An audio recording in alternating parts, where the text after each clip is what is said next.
Bonjour,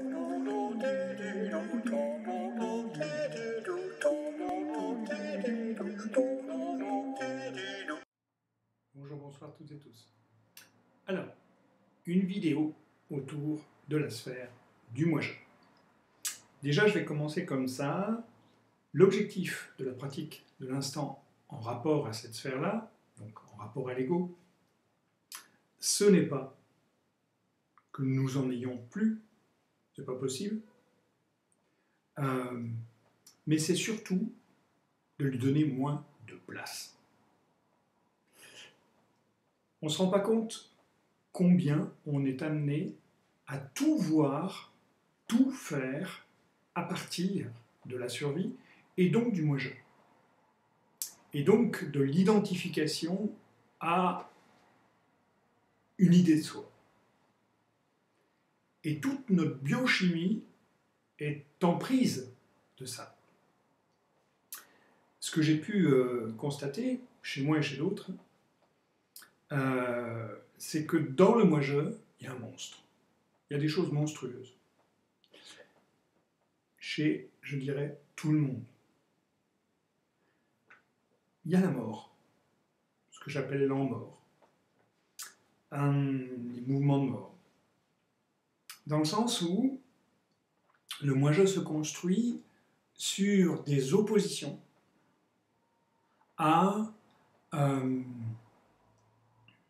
tout un tas de perceptions qui ont été vécues dans le passé, que ce soit son passé propre ou son passé générationnel, pour pouvoir, dans l'opposition, créer une identité et créer quelqu'un qui croit contrôler ce qu'il a à l'intérieur de lui. Comprenez bien que le moi-je se crée avec le conflit entre la source de la pensée et la dimension biologique. C'est l'élément identitaire de la structure de survie. Donc, si je reprends cette carte-là,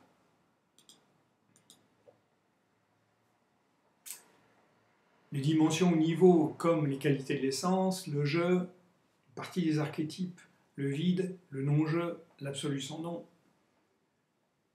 Je dirais que moi je ne veux pas les percevoir. En entendre parler peut-être, mais les percevoir certainement pas.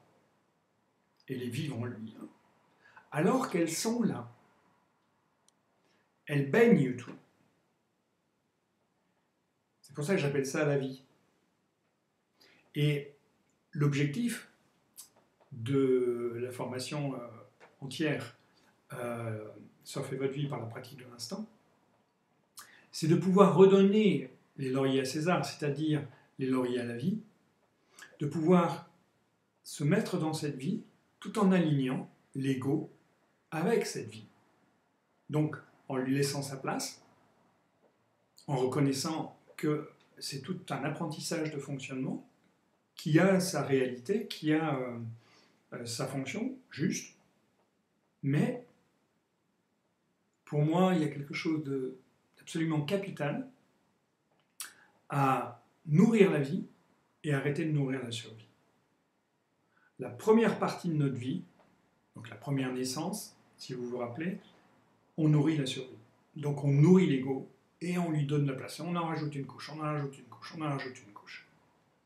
Ce que j'ai pu constater chez moi et chez d'autres personnes, à partir du moment où on voit, biochimiquement parlant, c'est-à-dire en se rendant compte comment ça vit dans notre biochimie, ce que j'ai nommé tout à l'heure les monstruosités de l'ego, eh bien, à partir de ce moment-là, il y a quelque chose qui se rééquilibre.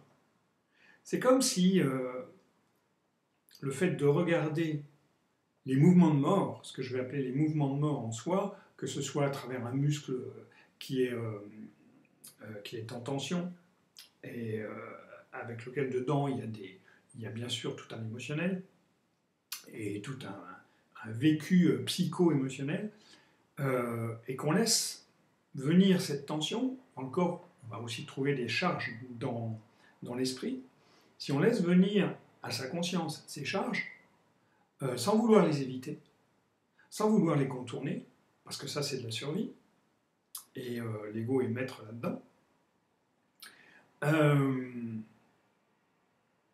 on peut à ce moment-là accéder au mouvement de vie qui va avec. Et en laissant les deux exister, en général c'est la vie qui est choisie, si on laisse bien venir les choses, eh bien le cerveau peut se rééduquer, peut se reprendre une route plus dans l'ouverture. Parce que le moi-je nous fait nous enfermer dans un individu, dans une individualité. C'est l'enfer où je me mens, c'est l'enfermement. Et nous empêche de voir d'autres choses de la vie et de connecter d'autres choses de la vie alors que c'est en nous.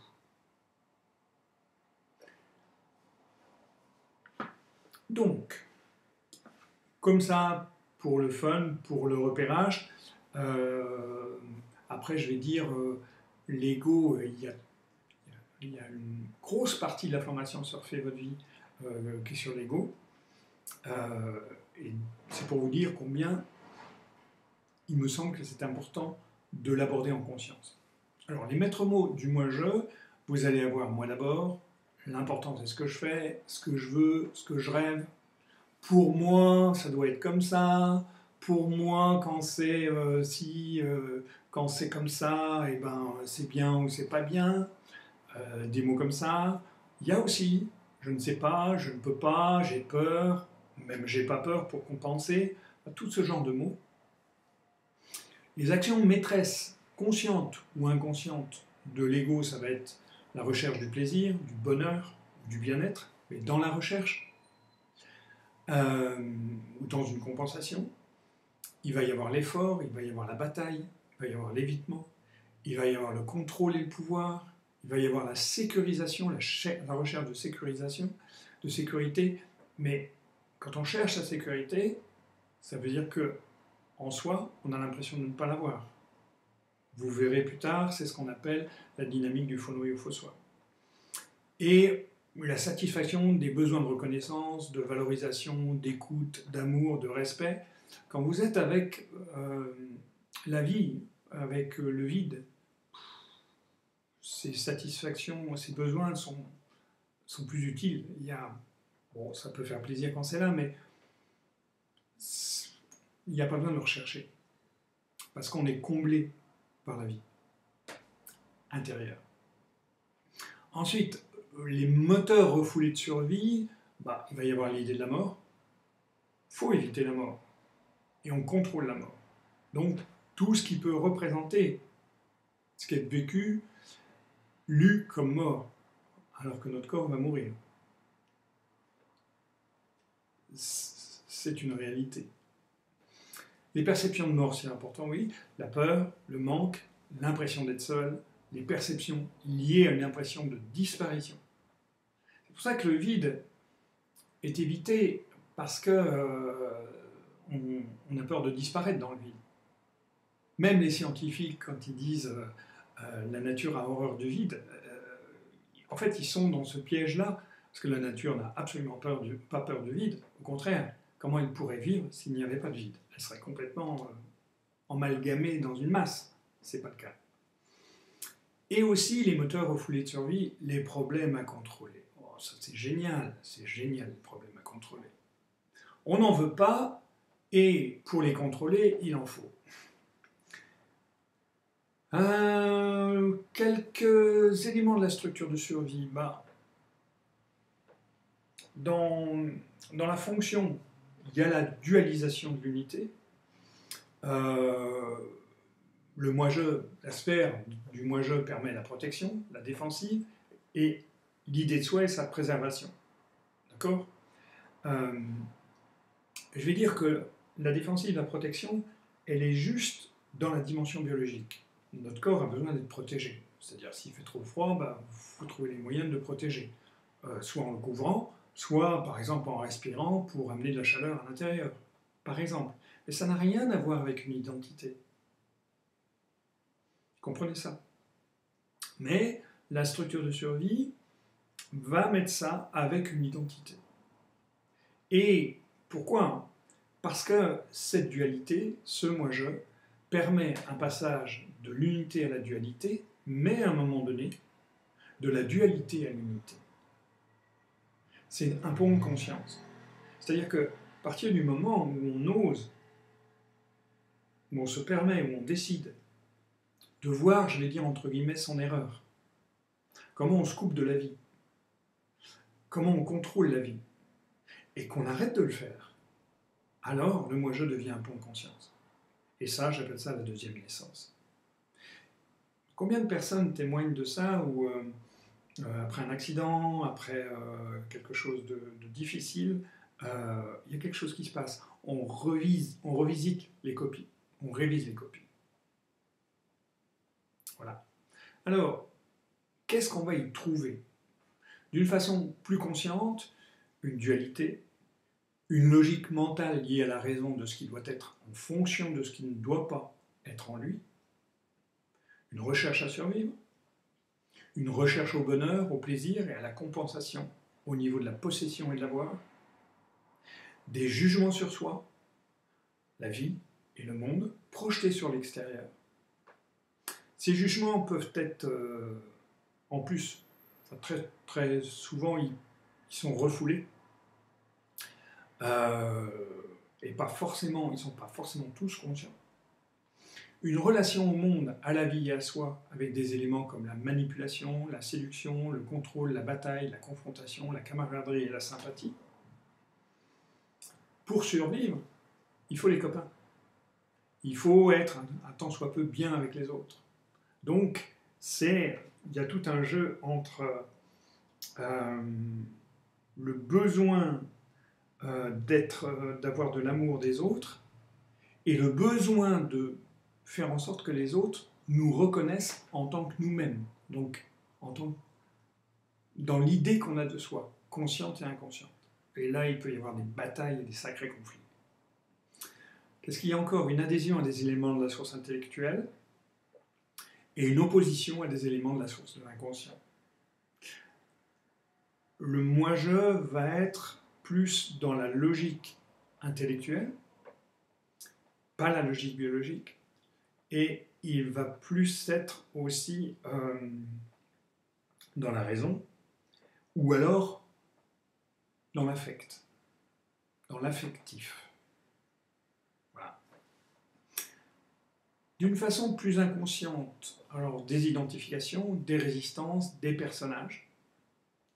Toute la formation avancée, une bonne partie, met en exergue ces personnages. Un refus de trouver le bonheur au niveau de l'être. C'est très intéressant à un moment donné de s'apercevoir que quand par exemple il y a de la joie en soi, la structure de survie peut s'y opposer. Très souvent va s'y opposer. Et là, il y a les deux pôles à voir. Et pour moi, c'est très intéressant d'aborder, de rencontrer les deux pôles. Le pôle de vie, le pôle de mort. Les deux existent en nous. Et il y a à les aligner, il y a à les équilibrer. Mais si on vit dans le moi-je, tout en disant que c'est la vie, et tout en niant la vie, il y a quelque chose qui ne fonctionne pas. Si on se réfugie dans le vivant en ne reconnaissant pas le moi-je et son droit à l'existence, il y a quelque chose qui ne va pas non plus. Donc, c'est un bon équilibre entre les deux. Et comme les deux sont en nous, et le moi-je ne dirige pas ça, absolument pas, par contre, l'état d'esprit de chaque instant peut se rendre compte de ce qui est programmé et de ce qui est en soi. Donc mouvement de vie, mouvement de mort, si je reprends l'idée de tout à l'heure. On a encore quoi? Une relation de contrôle vis-à-vis du monde, de la vie et de soi, une focalisation du cerveau à ne pas mener à la conscience les perceptions biologisées, imaginées comme mortelles sur un des quatre plans, spirituel, mental, émotionnel et physique, et un évitement de la source quantique ou une recherche des éléments de la source quantique sans devoir les trouver.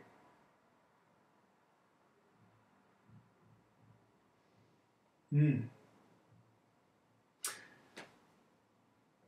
Je vous lis tout ça, et en même temps, oubliez-le.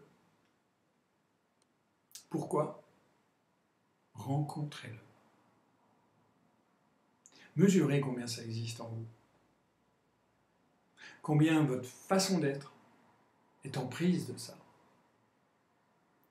Rendez-vous compte où vous êtes, dans quel côté vous êtes passé. En faisant ça,